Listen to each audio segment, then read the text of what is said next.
আসসালামু আলাইকুম গাইস, আশা করি সকলে ভালো আছেন। এই যে গাড়িটি দেখতে পাচ্ছেন, এই গাড়িটি আগে এলপি গ্যাস দিয়ে চলতো। এখন এই গাড়িটি তিতাস গ্যাস দিয়ে চলবে, এরকম কাজ করা হচ্ছে। নতুন করে বোতল বসানো হচ্ছে।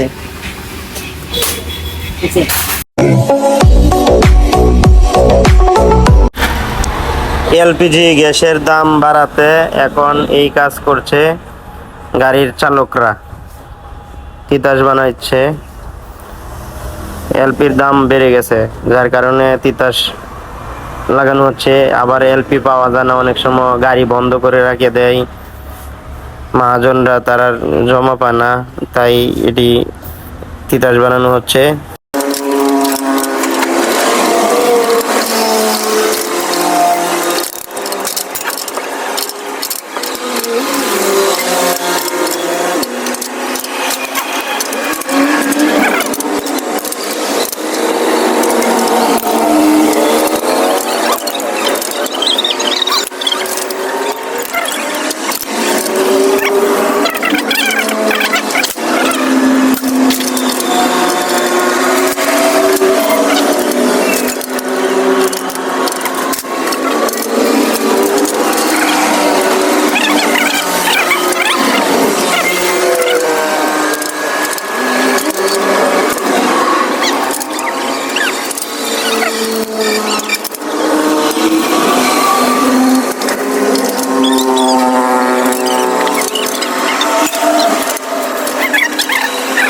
সর্বশেষ এখন মিটার লাগানো হচ্ছে, সবকিছু লাগানো শেষ, এখন বডি বসানো হবে।